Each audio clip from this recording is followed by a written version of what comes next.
Hello everyone. आपका कुछ important question दिए हैं आपके LSC 08 के। तो जो हमने जो ऑब्जेक्टिव बेस्ड जो क्वेश्चन आते हैं प्रैक्टिकल में, जो प्रीवियस ईयर के जो प्रैक्टिकल हुए थे वो हमने उस पर बेस्ड बनाए हैं। तो आपके लिए बहुत ज़्यादा हेल्पफुल रहेगा। तो प्लीज़ एक बार से आप एक बार पढ़ लीजिएगा, रीड कर लीजिएगा।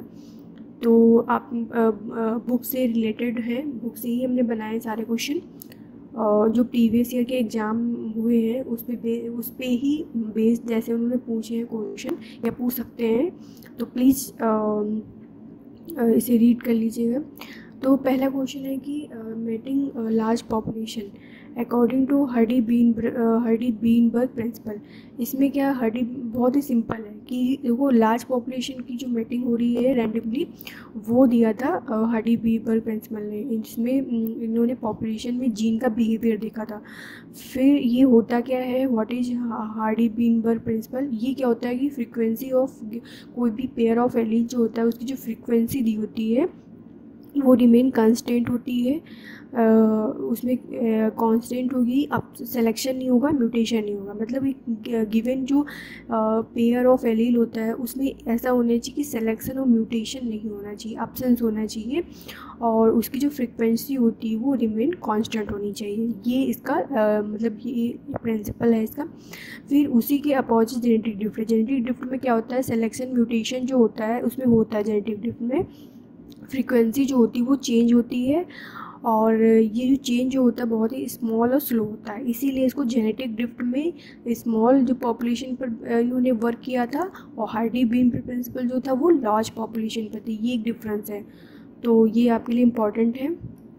तो बस इतना याद रखना कि हार्डी बीन प्रिंसिपल में सिलेक्शन म्यूटेशन होगा, फ्रीक्वेंसी की भी चेंज होगी, लेकिन बहुत ही स्मॉल और स्लो चेंज होता है। लेकिन जो हार्डी बीनबर्ग ने दिया था उसमें उन्होंने उसके अपोजिट बोला था कि ना तो उसमें सिलेक्शन होगा ना तो म्यूटेशन होगा। जो पॉपुलेशन होगी उसमें सिलेक्शन भी नहीं होगा, म्यूटेशन भी नहीं होगा। और जो फ्रीक्वेंसी होगी हमारी जो पेयर ऑफ एलील की, वो क्या होगी, कांस्टेंट होगी। बस थोड़ा सा डिफरेंस है, ये इंपॉर्टेंट है कि मतलब पूछ सकते हैं जेनेटिक ड्रिफ्ट ऑब्जेक्टिव में दे सकते हैं कि इसमें जेनेटिक ड्रिफ्ट में सिलेक्शन होता है या म्यूटेशन होता है कि नहीं होता। तो ये आपको यहाँ से क्लियर हो जाएगा कि क्योंकि बुक में बहुत ही ब्रॉड दिया है हमने, सो उसमें कुछ सेलेक्टेड क्वेश्चन जो आ सकते हैं। तो प्लीज़ आपके लिए बहुत ही हेल्पफुल रहेंगे, प्लीज़ आप इसे वीडियो को देख लीजिएगा। तो इसमें सिलेक्शन और म्यूटेशन जेनेटिक ड्रिफ्ट में आपका होगा, लेकिन हार्डी बीन प्रिंसिपल जो दिया है उसमें आपका सिलेक्शन म्यूटेशन एब्सेंस रहेगा और फ्रीक्वेंसी जो होगी वो कांस्टेंट रहेगी। ठीक है, इसमें फ्रीक्वेंसी चेंज होगी लेकिन वो भी स्मॉल और स्लो चेंज होगी।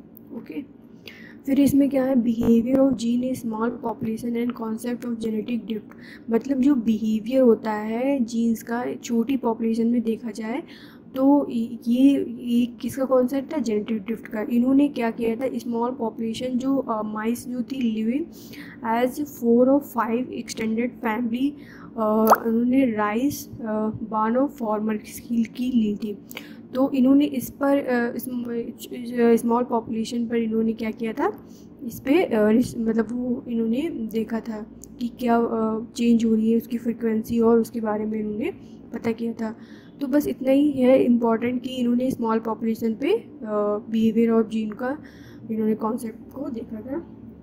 और किस पे इन्होंने किया था, माइस, जो माइस है, और इन्होंने राइस बॉर्न ऑफ फार्मर, इन्होंने 4 या 5 फैमिली जो थी राइस की, उस पर इन्होंने वर्क किया था। ठीक है, तो ये क्या है कि इन्होंने जो ये तो क्वेश्चन पूछ सकता है, तो ये पूछ सकता है ये जो जेनेटिक ड्रिफ्ट होता है, ये मतलब जिन्होंने दिक्कत किया था, तो ये जेनेटिक ड्रिफ्ट के अकॉर्डिंग इन्होंने स्मॉल पॉपुलेशन में वर्क किया था। फिर है कॉन्सेप्ट ऑफ जेनेटिक ड्रिफ्ट। फिर इन्होंने कॉन्सेप्ट ऑफ जेनेटिक ड्रिफ्ट जो दिया गया था उसमें मेन क्या था कि बिहेवियर ऑफ जीन का स्मॉल पॉपुलेशन पर उन्होंने उसका नेचर देखना था कि स्मॉल पॉपुलेशन पर जीन का बिहेवियर क्या होता है। तो ये हमारा जेनेटिक ड्रिफ्ट हो गया है कि जेनेटिक ड्रिफ्ट में क्या चीज़ें होती हैं, और हमारा हार्डी बीन प्रिंसिपल्स में क्या चीज़ें आती हैं। तो उन्होंने लार्ज पॉपुलेशन पे किया था, इन्होंने स्मॉल पॉपुलेशन पे किया था। तो ये इम्पॉर्टेंट है, ये आ सकता है इसमें से। फिर क्या था कि इसमें जो चेंजेस होते हैं हमारे जेनेटिक ड्रिफ्ट की अगर हम बात करेंगे, तो इसमें क्या होता है, जेनेटिक ड्रिफ्ट में क्या होता है, फ्रीक्वेंसी जो होती है इलिमिनेट भी हो सकती है, और well adopted trait from population and fix, जो मतलब पॉपुलेशन से यदि हम उसको इलिमिनेट भी कर सकते हैं, वेल अडॉप्टेड एंड फिक्स भी हो सकता है, वो लेस अडॉप्टेड होगा। तो ये इसका मेन जेनेटिक ड्रिफ्ट का रूल्स था। ये इम्पॉर्टेंट है कि जो इलिमिनेट हो रहा है वो वेल अडॉप्टेड है फ्रॉम पॉपुलेशन से, और जो फिक्स है वो लेस अडॉप्टेड है। ये था इसका प्रिंसिपल था जेनेटिक ड्रिफ्ट का। फिर इसमें क्या था, मेंशन किया था कि under influence of natural selection की यदि हम बात की करें, तो नेचुरल सिलेक्शन का इन्फ्लुएंस में क्या था, उन्होंने मेंशन किया था कि उसमें ना फिक्सेशन भी नहीं होगा ना एलिमिनेशन होगा। यदि नेचुरल सिलेक्शन की ये बात कर रहे हैं तो इसमें ना तो फिक्सेशन होगा ना तो एलिमिनेशन होगा ऑफ ट्रेट का, ठीक है। लेकिन जेनेटिक ड्रिफ्ट का इन्फ्लुएंस के अंडर देखा जाए तो उसमें क्या होता है, वो फिक्स हो जाते हैं, 100% के लिए फिक्स हो जाते हैं, और एलिमिनेशन जो होता है वो नहीं होता है। पॉपुलेशन में एलिमिनेशन जो होता है वो नहीं होता है, मतलब 0% हो रहा है, और फिक्स्ड कितने हो रहे हैं, 100% हो रहे हैं, और एलिमिनेशन। लेकिन नेचुरल सिलेक्शन की बात की जाए तो उसमें ना तो एलिमिनेशन होता है ना तो फिक्सेशन होता है। नेचुरल सिलेक्शन की बात की जाए तो जो फिक्सेशन हो रहा है 100% या एलिमिनेशन हो रहा है तो वो नेचुरल सिलेक्शन में नहीं होता, जेनेटिक ड्रिफ्ट में होता है। आपका फिक्सेशन होता है, एलिमिनेशन जो होता है इवन एलिमिनेशन 0% ये हमारे जेनेटिक ड्रिफ्ट में होता है, ठीक है, क्योंकि जेनेटिक ड्रिफ्ट में स्मॉल से चेंजेस आते हैं उसमें। तो इसमें क्या, स्मॉल पॉपुलेशन जो होती है due to sampling error they will random change, मतलब बहुत ही रैंडमली चेंज होता है small population in frequency of gene in the population, क्योंकि वो जेनेटिक ड्रिफ्ट की वजह से होता है, ड्यू टू जेनेटिक ड्रिफ्ट की वजह से होता है कि small population due to sampling error उसमें रैंडमली चेंज होता है in the frequency of gene in the population. तो ये हो गया जेनेटिक ड्रिफ्ट। फिर हो गया हर्बेरियम पे, herbarium what is the herbarium, क्या होता है, तो इसमें ऑब्जेक्टिव पूछ सकता है। तो इसमें कलेक्शन होता है प्रेस्ड एंड जो ड्राइड प्लांट होते हैं उनको कलेक्ट किया जाता है, उनको अरेंज किया जाता है according to some value system classification and available for reference. तो मतलब इनको उसमें बहुत सारे प्लांट होते हैं उनको कलेक्ट किया जाता है, उसी को हम हर्बेरियम बोलते हैं। वो हर्बेरियम जो सीड होती है उनको स्टोर करते हैं, वो कहाँ पे करते हैं, इन वुडन या स्टील कैबिनेट्स होता है, ये यूज करते हैं रेपिलेंट टू कीप देम, और सेफ इंसेक्ट से सेव करने के लिए हम उनको रेपिलेंट का यूज करते हैं, उसमें हम उनको रखते हैं। और लकड़ी वुडन में वो करते हैं, या स्टील के कैबिनेट्स होते हैं।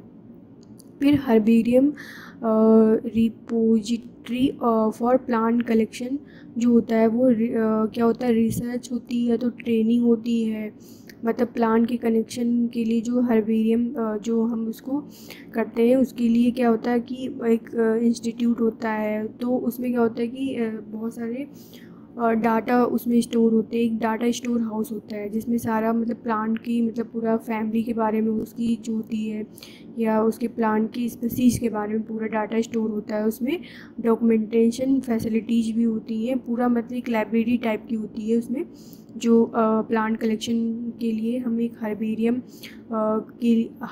का एक पूरा लाइब्रेरी पार्ट बनाते हैं पूरा, जिसमें क्या ये पूछ सकता है, तो उसमें क्या होता है कि रेफरेंस सेंटर होता है, सर्विस इंस्टीट्यूशन, मतलब उसमें प्लांट के बारे में डॉक्यूमेंटेशन होता है, पूरा डाटा स्टोर हाउस होता है, और रेफरेंस सेंटर होता है पूरा। फिर होता है कलेक्शन कंसिस्ट ऑफ स्पेसिमेन, तो मतलब जो कलेक्शन होता है उसमें स्पेसिमेंट्स जो होते हैं उसमें क्या होता है, उसमें that are sample of population, मतलब उसमें जो दिया है सैम्पल होता है उसका, टैक्सा फ्रॉम नेचर, मतलब उसका क्या नेचर है उसके बारे में उसमें पूरा होता है, एक्सपेरिमेंटल गार्डन और लेबोरेटरी होती है, ये होता है मतलब उसमें जो कलेक्शन होता है स्पेसिमेन का, ये सारी चीज़ें उसमें आती हैं। फिर हर्बेरियम वही क्या होता है, what is herbarium, is the collection of present dried plant, ये है आपका हर्बेरियम के बारे में।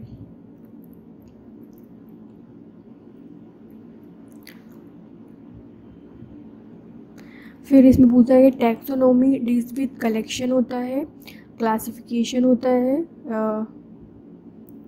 टैक्सोनॉमी क्या है कि कलेक्शन, क्लासिफिकेशन और उसमें आइडेंटिफिकेशन होता है, प्रॉपर प्रिजर्वेशन होता है ऑफ द इंडिविजुअल ऑर्गेनिज्म का। व्हाट इज़ द पूछ सकता है कि व्हाट इज़ द टैक्सोनॉमी। फिर collect minimum of 20 insect belong to various order and identify them correctly. फिर व्हाट इज़ एस्पिरेटर क्या होता है, एक सक्शन डिवाइस होती है जिससे कि हम स्मॉल जो इंसेक्ट होते हैं उनको हम कलेक्ट करते हैं। एस्पिरेटर एक सक्शन डिवाइस होती है। What is herbarium, collection of present dried plant. तो ये आपके बारे में, ये आपके कलेक्शन इंसेक्ट के बारे में हो गया। तो आप इसे प्लीज़ इसका स्क्रीनशॉट ले सकते हैं। यदि आपको वीडियो पसंद है please like and subscribe and share. Thank you for watching my video.